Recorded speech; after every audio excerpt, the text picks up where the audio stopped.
ازيكم عاملين ايه؟ يا رب تكونوا بخير. رجعت لكم بقى النهارده في فيديو جديد، فيديو فرش رمضان كده. هنبدأ نفرش بقى الحاجات اللي احنا عملناها مع بعض. فيديو بسيط كده وان شاء الله هيعجبكم قوي. بس الاول كده ما تنسوش تعملوا لايك للفيديو وكمان تشتركوا في القناة. ولو انت جديدة معايا في القناة اكتبي لي تحت كومنت كده علشان ارحب بيكي. نورتي القناة وخدي جولة برضو في القناة كده، عملنا فيديوهات حلوة قوي لرمضان ان شاء الله هتعجبكم. هنبدأ كده الفيديو مع بعض وهوريكم كل المشتريات اللي انا جبتها وكل الحاجات اللي انا استخدمتها عندي، وان شاء الله الفيديو هيعجبكم. كل سنة وانتم طيبين ويا رب تعود الايام علينا جميعا بألف خير. يلا بينا كده نبدأ الفيديو. بصوا بقى، ده اول جزء كده كنت عملت معاكم كده كورن رمضاني شكله حلو قوي. وزي ما انتم شايفين طلع في الاخر الشكل بتاعه جميل جدا. الفيديو بتاعه برضو موجود على القناة كده، ارجعوا له وشوفوا عملناه مع بعض ازاي. تاني جزء بقى موجود معايا هو الجزء بتاع السفرة، ده اللي جنب الكورنر على طول بتاع رمضان. عملت المفرش اللي انتم شايفينه ده من الخيش كده، وكمان استخدمت قطعة قماش وبدأت ان انا احط عليه كده النجمة اللي هي بتاعت رمضان. هبدأ بقى كده ان انا احط عليه الديكورات الرمضانية اللي احنا عملناها مع بعض. طبعا عربية الفول دي احنا اللي عملناها مع بعض على القناة، وكمان المدفع هسيب لكم برضو الفيديو بتاعها تحت في صندوق الوصف لو حابين ان انتوا تشوفوها برضو كده. حطيت برضو شوية ديكورات بسيطة كده، وكمان الجزء كمان اللي هو بتاع النيش بقى والبوفيه. هو مش بوفيه قوي بصراحة بس انا بستخدمه يعني على انه بوفيه. هبدأ برضو ان انا احط عليه شوية ديكورات بسيطة كده. كنت عاملة المفرش ده برضو كده كمان بنفس الطريقة اللي انا عملتها لمفرش السفرة، وبدأت ان انا احط عليه الفانوس ده. والفانوس برضو ده احنا عملناه مع بعض على القناة. هسيب لكم كل الفيديوهات ان شاء الله تحت في صندوق الوصف. كده خلاص اول جزء كان خلاص خلص معايا، الكورنر الرمضاني وجنبه كده السفرة والنيش كده كل حاجة بقت تمام. هنبدأ بقى ندخل بعد كده على الجزء بتاع الركنة. انا كنت بصراحة مشترية يعني كوشنز جديدة وكده. كان عندي اللي هو اللون الابيض ده، وكمان اشتريت اللي هو اللون الاوف وايت ده. بس بصراحة الاتنين كده حسيت ان هما مش ماشيين مع بعض قوي. هتشوفوا برضو دلوقتي هنعمل ايه. انا بس حبيت ان انا كده اركب الكوشنز كلها الاول علشان كل حاجه برضو تبقى جاهزه معايا لما اجي افرش. بصوا بقى اولادي كانوا عايزين يساعدوا يعني، فقلت لهم شيلوا كل الديكورات كده حطوها في جنب، فلقيتهم حاطينها لي هنا على الرف اللي تحت الشاشه. يعني هم عايزين يخدموا برضو، عايزين يحسوا كده ان هم بيعملوا معايا حاجه. فانا شلتهم بصراحه بقى كلهم، وكنت طابعه شويه صور كده برضو رمضان. بدات ان انا احطها كده في التابلوهات الصغيره اللي موجوده عندي دي. بصراحه بتدي شكل حلو قوي. كل شويه كده بغير برضو الصور اللي جواها، بيبقى الشكل بتاعها جميل جدا. كمان حطيت نتيجة رمضان كده في النص ما بينهم. طبعا النتيجة دي برضو احنا عملناها مع بعض على القناة. زي ما قلت لكم هسيب لكم والله كل الفيديوهات. بصراحة الحاجات كلها جميلة جدا يعني. بص انا ما اشتريتش يعتبر السنة دي حاجة.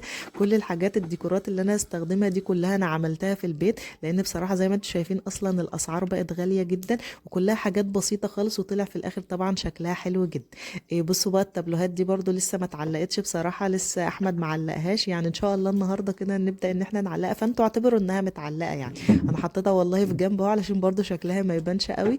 لحد ان شاء الله ما نعلقها بقى النهارده.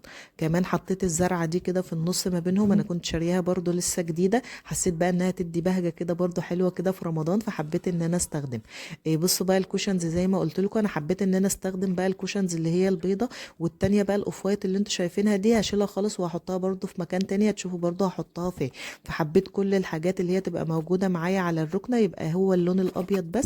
واستخدمت برضو الكوشنز التانية ديت وبدأت ان انا احطها كده، ودخلت اللي هو لون الركنة كده معاهم بكوشنز واحدة، وكمان الكوشنز الفرو بتاعتي. علشان زي ما انتوا شايفين انا هبدأ ان انا احط مفرش الفرو كده برضو عندي على الترابيزة، يبقى كل الاشكال كده شكلها حلو مع بعض. استخدمت كمان كده الهلال اللي انا كنت عاملاه ده. بس ده بصراحه كنا عاملينه مع بعض السنه اللي فاتت، بس بصراحه من الحاجات اللي بحبها قوي في رمضان. حتى على طول بصور بيه لان بصراحه شكله حلو جدا. ارجعوا برضو للفيديوهات كده، والله في فيديوهات حلوه قوي ان شاء الله تعجبكم. ولو وصلتوا بقى معايا في الفيديو للجزء ده ما تنسوش بقى اللايك الجميل كده، وتشتركوا كمان في القناه، وتسيبوا لي كومنت حلو كده تشجعوني بيه. كمان كنت عامله بصوا الكوسترات دي شكلها حلو قوي. بصوا ادت شكل تاني خالص والله للترابيزه كده، فحبيت ان انا استخدمها برضو تكسر اللون برضو شوية معايا. اخر حاجة بقى موجودة معايا الرف اللي هو جنب الشاشة. بدأت ان انا احط عليه شوية ديكورات كده كنا عاملينها برضو مع بعض. وكنت طبعا برضو صور صغيرة كده. الصور حقيقي بتدي شكل حلو قوي وبتدي بهجة كده للمكان. فبدأت ان انا احطها في التابلو الصغير ده، وحطيت برضو شوية ديكورات كده وكده. خلاص الدنيا بقت تمام قوي معايا. بصوا بقى الجزء ده كمان اللي موجود عندي تحت الرف بتاع الشاشة، فحطيت فيه الكوشنز الصغيرة دي علشان الفيشة اللي هي بتبقى بتبقى باينه دي بصراحه مضايقاني قوي، فبحط على طول عشان كده كوشنز عشان يبقى الشكل يعني ايه كويس.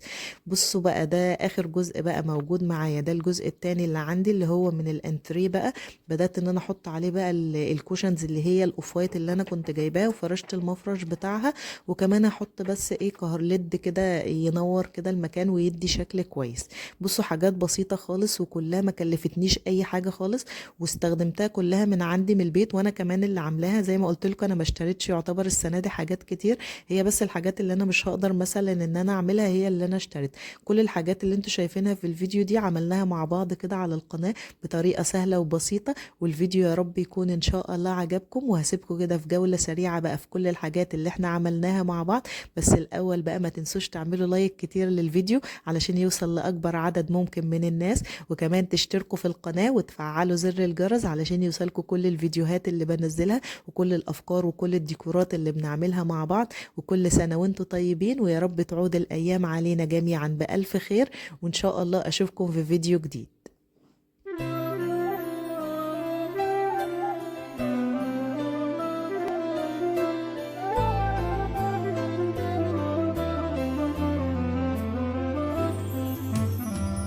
رمضان جانا وفرحنا بو بعد غيابه وبقاله زمان.